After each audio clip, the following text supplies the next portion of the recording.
Fighting wildland fires is a demanding job. Heat, smoke, danger, and the potential of losing valuable resources make these fires a place for only the most experienced personnel.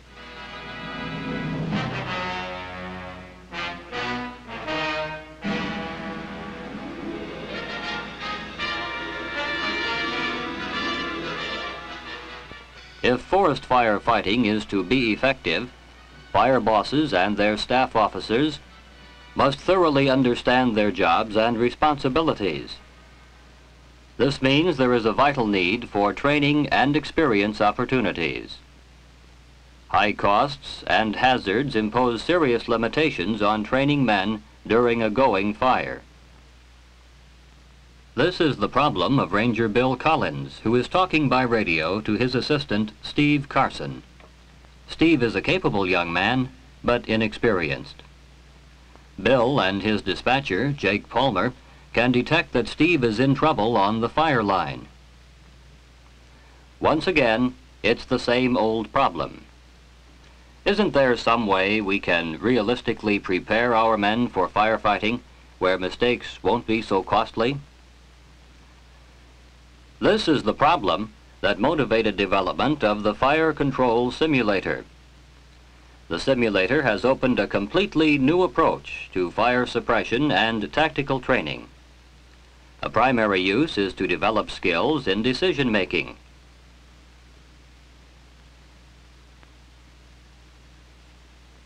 The portable enclosure is divided into a training area and a control area. Activity of the instructional team is centered in the control area.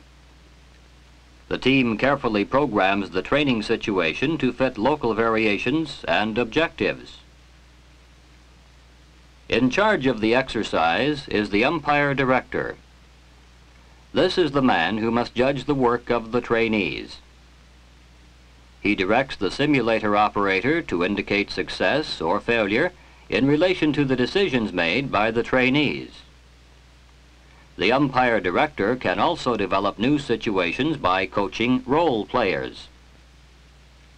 The role players help add realism to the exercise by simulating various personnel working on the fire. They respond to directions from the trainees and supply new situations as coached by the umpire director.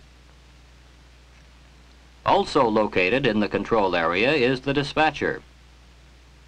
The dispatcher furnishes the trainees with realistic replies concerning orders for manpower and equipment.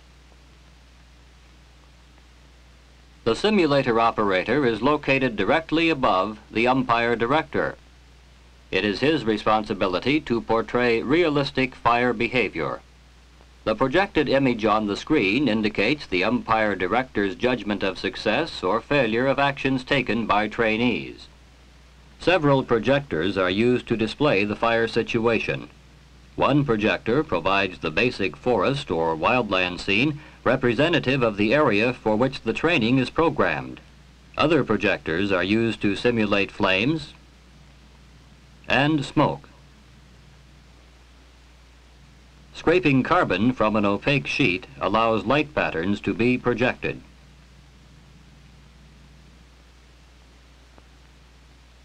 The simulated fire is projected across the front of the training area. Work tables with radio and phone communication equipment are available for the trainees. To simulate a headquarters position in which personnel would be unable to see the fire, temporary blinds may be used to restrict the view. Training may involve an individual or complete overhead team. Active participants may be a ranger or fire boss and his assistant or line boss. Non-participating trainees serve as observers who contribute to the debriefing session. These are the elements which make it possible to simulate dynamic fire situations. They provide real-life stresses associated with campaign fire management. Dispatcher, this is Carson. Dispatcher. I've arrived at the fire on Pine River. It's on the north side of the river, about 2 acres in size, and near Oxbow Lodge. What do you have on the way? Over. I have sent a tanker with Miller and 2 men, also Hardy and 8 men. You were in charge, Steve. How does it look? It's hot enough. I'll put them on the east side and safeguard the lodge. 10-4, the second tanker with Higgins should arrive soon.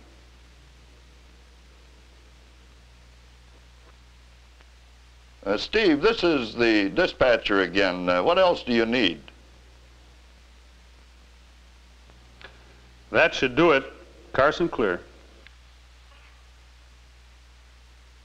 Steve, this is Hardy. There's a spot fire north of the road. I've put 2 men on it. 10-4.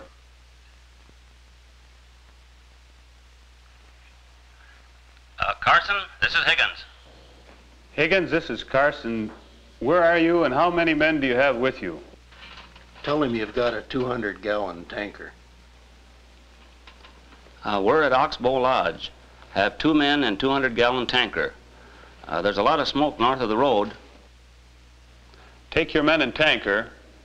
Catch any spot fires north of the road. 10-4. We'll leave the tanker at the road. Higgins clear.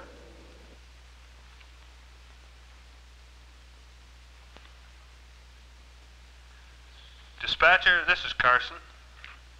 Go ahead, Steve. It looks like we can't hold this fire at Oxbow. She's spotting ahead, over. What do you need, Steve? What is your plan? Send all you can. Carson, clear. Steve, this is Bill Collins. Jake and I have been working on a brief plan.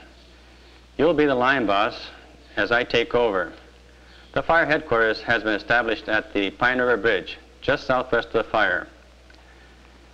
We'll need the location of all the crews on the fire. 10-4, here's the lineup. Higgins' tanker crew and 2 of Hardy's men are north of the road on the west flank. Hardy has 6 men and Miller's tanker and a crew at the lodge. Good, Steve. Now we gotta move fast. Higgins' men may be in trouble with other spot fires behind them. Take Miller's tanker and all the men we can spare from the lodge. Follow Higgins' hose line from his truck and get those men out of there. Understand? Right away. Carson, clear. Bill Collins, this is dispatcher. Go ahead, Jake. 2 air tankers can be over the fire in 20 minutes. We'll need both of the air tankers. 10-4, dispatcher clear.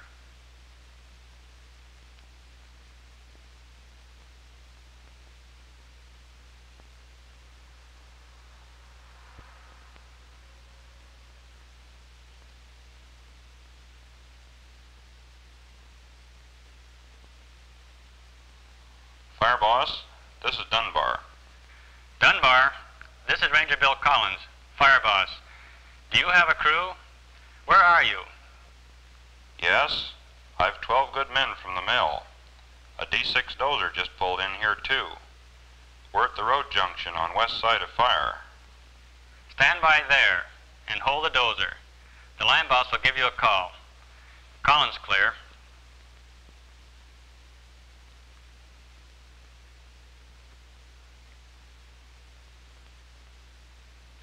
Bill, this is Carson. Go ahead, Steve. Bill, we're all set and ready to go again. Higgins and his 4 men got inside of the burn, cooled it down before the hose burned in 2. Over. That's fine, Steve. I want you to organize that each sector. Have him tie the line to the rock and burn out. Put Higgins in charge. Then come into headquarters to help make plans for control. 10-4. We have some bad news, Bill. We burned up Higgins' tanker. Never mind now. We'll salvage it tomorrow. Meet me here in 10 minutes.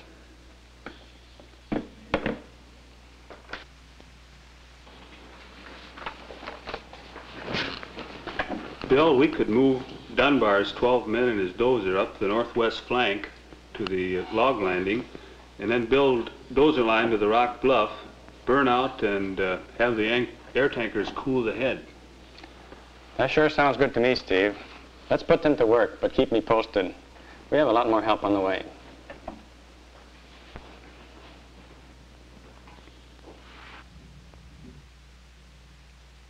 Following the exercise, a debriefing session is held. Debriefing enables instructors and trainees to examine performance and analyze strong and weak fire control decisions. As an example, the critique leader may point out that inexperienced fire boss Steve Carson should have made a specific order and not said, "Send all you can."